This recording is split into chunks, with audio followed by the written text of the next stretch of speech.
Ay, laking pera ito. Kung gugustuhin ni Mami, linisin ko na lang ito at syempre lalagyan ko ng mga ibang, yung sa mga puno-puno ng kalamansi, maglalagay ako ng ibang halaman para medyo may kulay naman na iba. So wild siya from the wild plants, hindi po siya tininim dito. Ano kaya kung ngayon yung pandemic, magkano kaya ang value nito?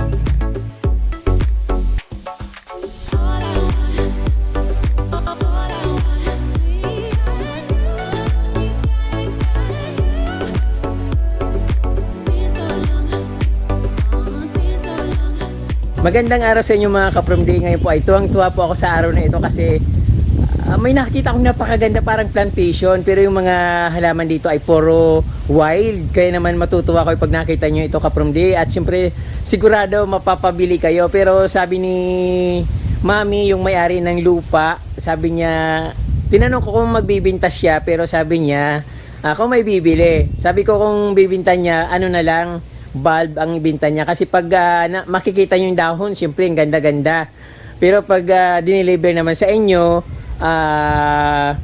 ano na siya, lanta na. Kaya mas maganda kung bulb yung yung binta niya, mas maganda kung per piraso or per kilo. Bahala na si Mami kung anong gusto niyang ibenta to, kasi napakarami talaga. At ayan, matutuwa kayo at baka sabihin niyo sana andyan ako. Ito namumuti dito ka-From Day sa ganda ng mga halaman. At ito, excited na ako ipakita sa inyo kung ano tong mga halaman ito, kasi parang parang tanim, plantation, parang plantation ba, pero wild lang sila mga ka-From Day, hindi sila tinanim, talagang tumubo lang sila dito. So ayun ang papakita ko sa inyo, let's go. So ayun po mga ka-From Day, susuungin ko tong napakamasukal na mga dito, mga damuhan. Talaga naman napawaw ako nung dumaan ako dito, kasi naman kung nakikita nyo, parang akala mo kung tinanim talaga itong mga naggagandahang mga winter Christmas or white Christmas na mga kaladyom. Talagang napakarami nila ka-From Day, talagang ayun no, ay ang dami. Tapos parang two varieties yung mga nanditong makikitang halaman, mga mga kaladyum na ganito. White Christmas, tapos parang something may junior pa yan, kasi depende sa laki nung, or depende sa variegation ng kanyang may senior, may junior, pero ang alam natin White Christmas. So ayun, napakarami. Pagpunta dito sa damuhan, talagang mapapawaw ka, hindi mo alam kung saan ka titingin, kasi parang siya, kumpol-kumpol. Kapag napunta kayo dito, napakadami. So ayun, bukod sa mga na to ka-From Day, napakaraming kaladyum na White Christmas. Mayroon din sila mga flowering plants, ayun no. Damo lang ito ka-From Day, yung mga nakikita natin sa mga gilid ng kalsada, yung damo na ito. Pero alam ko ginagawa itong halaman sa ibang bansa. So ayun, kakatuwa.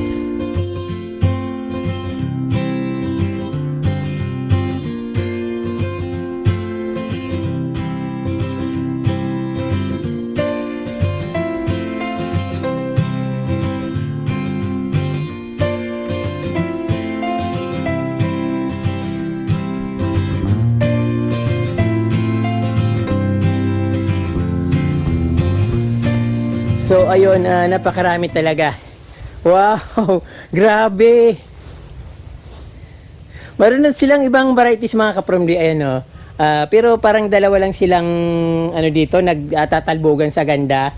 Talagang mapapawaw ka talaga. Parang parang mga sinampay na nagkalat. Oh.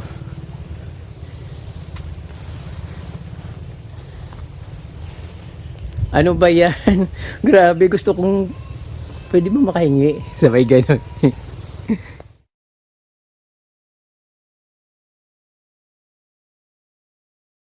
Sobrang ganda niya ka-From Day, kaya lang napaka kapal ng damo. Kaya bago ako pumunta dito, naisip ko dapat pagpantalon ako, kasi sobrang kapal ng damo. So ayun. May mga flowering plants na mga yellow. So nakakahinam, baka maapakan ko tong mga kaladyum na napaka beauty. So andito na tayo sa parang dagat ng mga kaladyum. Grabe nakakatuwa. Ay, ang sarap. Sarap mag ano dito mamasyal. Hindi ko i-reveal yung ano na to, please, Kaprom D. Kung gusto niyo bumili, bumili po kayo. Bibigay ko yung number ni Mami kung gusto niyo pong bumili. At abangan nyo sa bandang dulo ng video kung ano yung, kung sinong mabibili, kung sinong makukontak. Ayan, pwedeng pakyawin ito, Kaprom D, baka isang truck na ito. Oh, grabe. Sarap tingnan. Kahit saan ka pumunta, puro ganun yung makikita. Meron din sila mga Syngonium, Kaprom D. Yung mga wild na Syngonium, marami kasi yan dito, ayun no. Hindi lang mga kaladyum yung mga nakikita dito. Meron silang dragon tail, ayun na sa puno. So ayun, bukod sa ano dito, napakaraming kaladyum, marami rin silang mga anong tawag dun, kalamansi. Ayun, mga nakikita nyo, Kaprom D, mga ano siya, kalamansi. So dito yung pinaka volume ng mga ano na to, halaman. So wow. Oh, malawak, napakalawak niya. Laking pera ito kung gugustuhin ni Mami.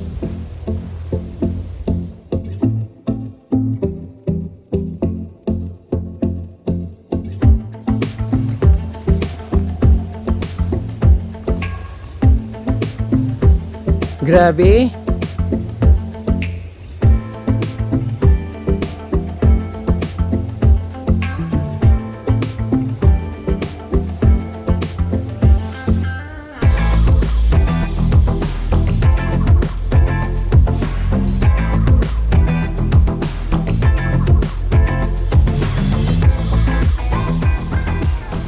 Nakainggit, sana may lupa akong ganito. Kahit hindi na ako magtanim ng ibang halaman, lilinisin ko na lang ito. At syempre, ilalagyan ko ng mga ibang, yung sa mga puno-puno ng kalamansi, maglalagay ako ng ibang halaman para medyo may kulay naman na iba. Hindi yung puti lahat, pero talagang nagpaganda rin yung mga flower na yellow. So ayun, along the highway ito, Kaprom D. At syempre medyo tago siya, hindi masyadong nakikita sa pag hindi mo talaga tiningnan, hindi mo siya makikita na gano'n, na napapawaw ka sa sobrang dami.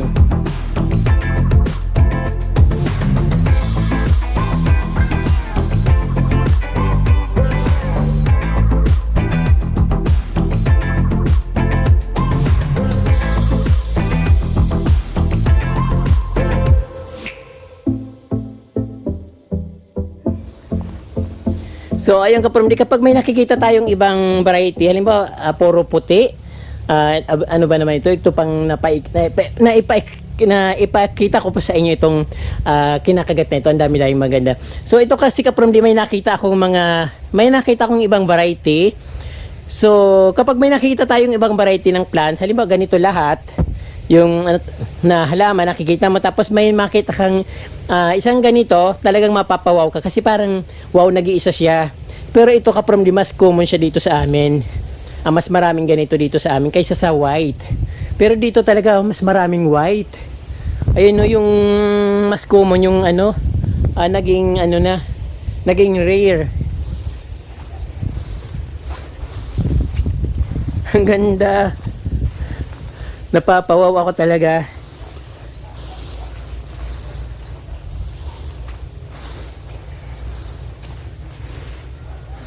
Biruin mo kung mayroon kang ganito.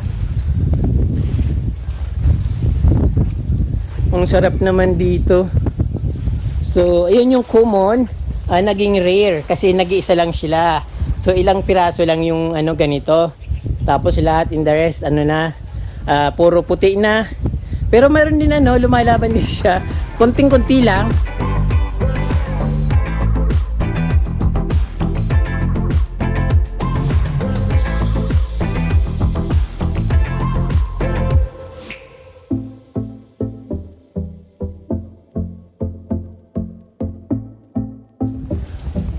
Wow, ang ganda nito. Parang kakaiba ito ka-from eh. Yung kasi parang ano, pag nakikita mo daming ganito, puro puti, tapos may nahalong ganyan, ayan, mapapawaw ka kasi kala mo rare yung halaman na yun. Pero sa totoo lang ka-from napakarami talaga.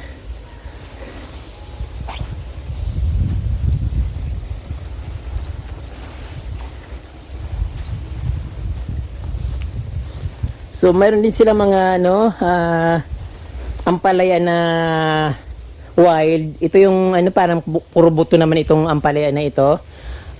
Masyadong mapait ito pero wild ito kung saan saan ito tumutubo. Minsan meron niya ako nito sa kubo pero tinatanggal ko siya kasi nung kala ko yung malalaking bunga niya.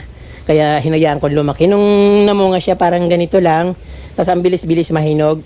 Parang nilalagay sa mga pinakbit ng mga Ilocano. So ayun. Pero talaga ka-from miss na miss ako dito sa ano na to, halaman. Sobra. Ayun no. Wow.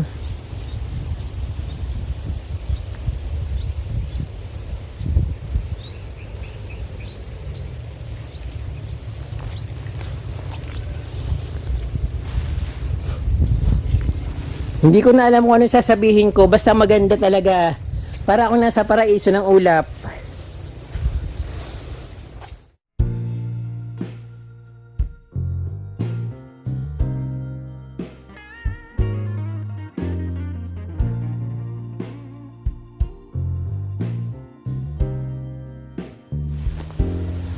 Mas maganda sana kung mayroon pang mga ibang rare na mga halaman. Mayroon din ditong ano, yung anong tawag dito? Yung makahiya.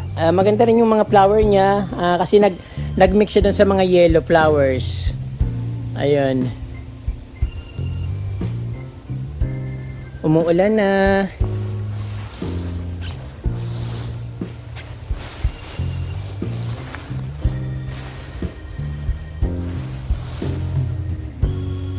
Oh, wow, ulan na.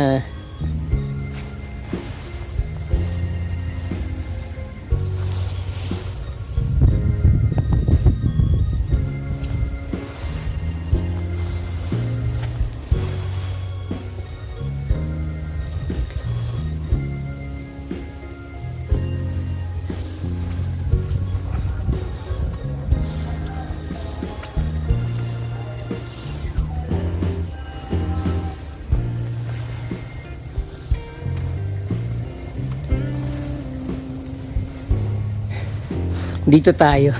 Ganun pa rin. Grabe talaga oh.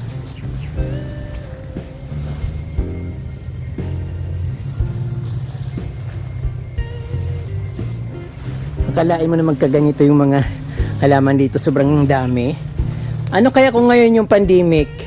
Magkano kaya ang value nito? 'Di ba? Sobra.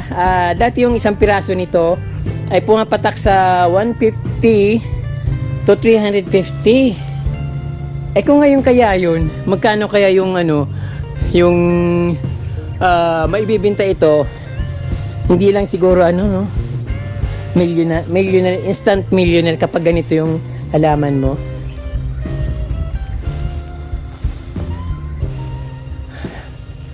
Ay,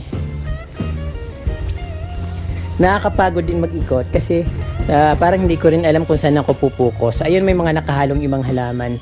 Hanggang ito doon ka-from sa kabila. May parang dalawang lote ito. May kalamansi tapos may mga niyugan. So hanggang doon ganun din yung mga halaman.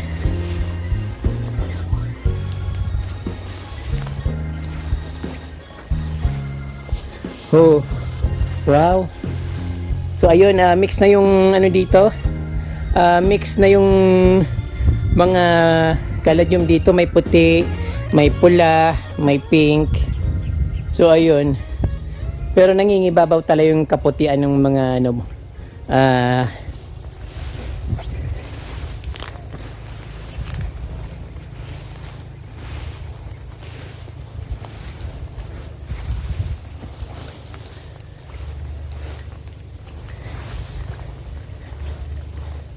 So, ayan mga ka-farmdi, talagang para ako nasa Cloud9.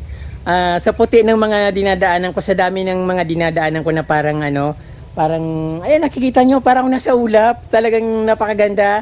At sabi ko nga, parang cloud 9 yung, parang ako nasa cloud 9. At heaven, talagang heaven. Ayan, no. Nakikita nyo sa kalikuran ko, napakalawak ng ano na ito. Bukod sa napakaraming kaladyom, napakarami rin kalamansi. Tapos meron pa doon sa kabila, sa Niyugan. Pupuntahan ko pa para makita nyo kung gaano talaga siya kalawak at siyempre kung gaano karami yung mga kaladyom dito. So ayun ka from the, ano bang gagawin natin dito? So ayun, papakita ko sa inyo dun sa kabila kasi talagang sobrang dami.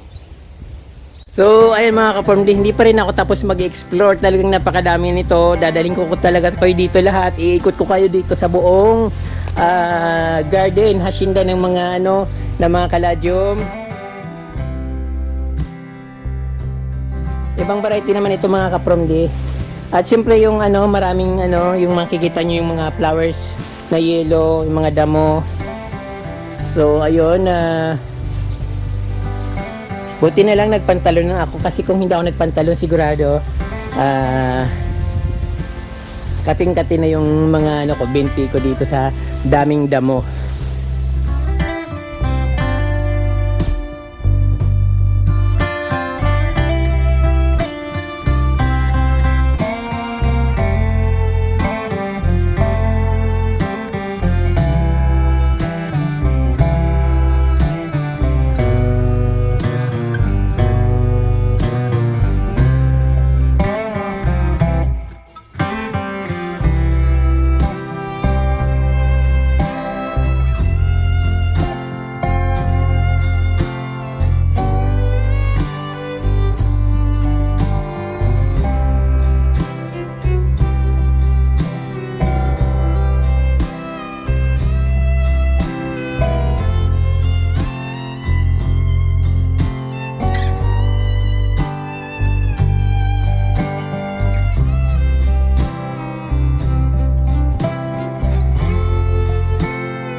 Ito naman siguro kapag dito yung ano, turmeric. I think turmeric ito, yung parang luyang dilaw. At bihira lang dito. So dito tayo, punta tayo dito. Hindi ko alam kung saan ang dam papunta dun sa may Niyugan. Basta yun. Maganda. So ayun, may daan yata dito.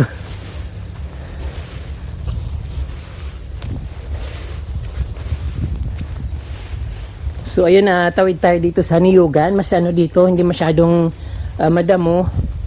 Dito kasi may mga baka, nilalagyan ng baka dito. Pero same din yung mga ano, same din yung mga halaman kapag hindi sobrang dami.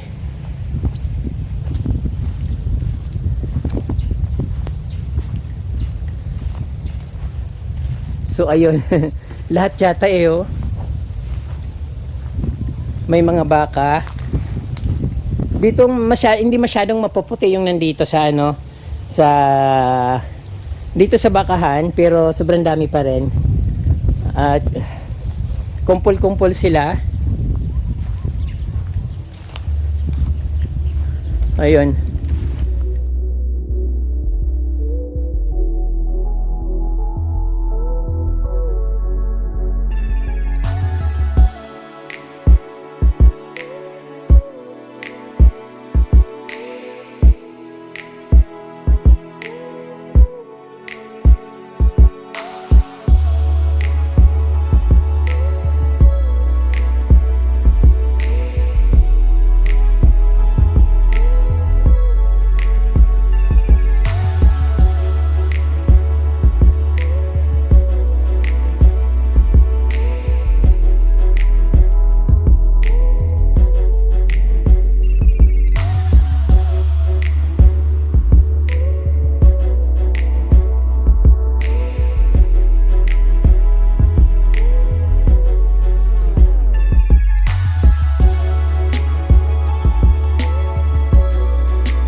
Naliligaw ako, hindi ko na alam kung saan ako pupunta.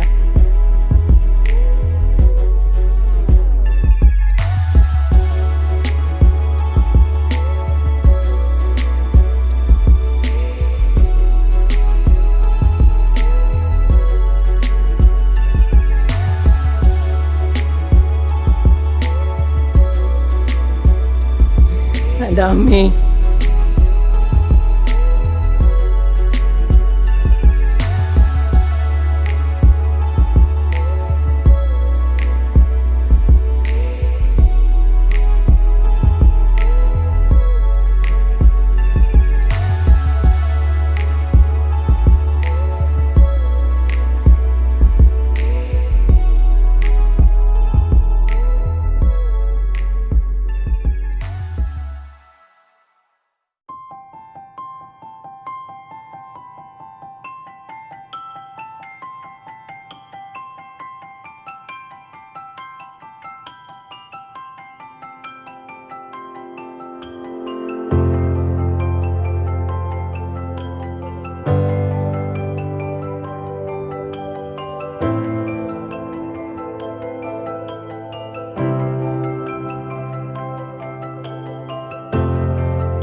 So ayan po mga ka-Promdi, enjoy na enjoy ako sa paglilibot dito sa napakalawak na Caladium garden. Hindi ito sinadyang garden pero talagang ano sila nature. So ayun mga ka-Promdi, marami po salamat sa iyong panonood. Sana na-enjoy nyo at sana lahat may ganitong kalawak na lupa na maraming halaman, maraming kalamansi, maraming niyog at iba't ibang klaseng halaman yun nandito. Hindi lang kaladyo, marami pang tumutubo na ibang halaman ng mga flowering plants. Ayan po mga ka-Promdi, marami po salamat sa inyong panonood. Huwag niyong kalimutan mag-subscribe pag hindi pa po kayo nakasubscribe. At huwag niyo rin pong kalimutan i-touch yung notification bell para updated po kayo sa aking mga bagong post na videos. Maraming salamat po. Diyos mabalos and muchas gracias.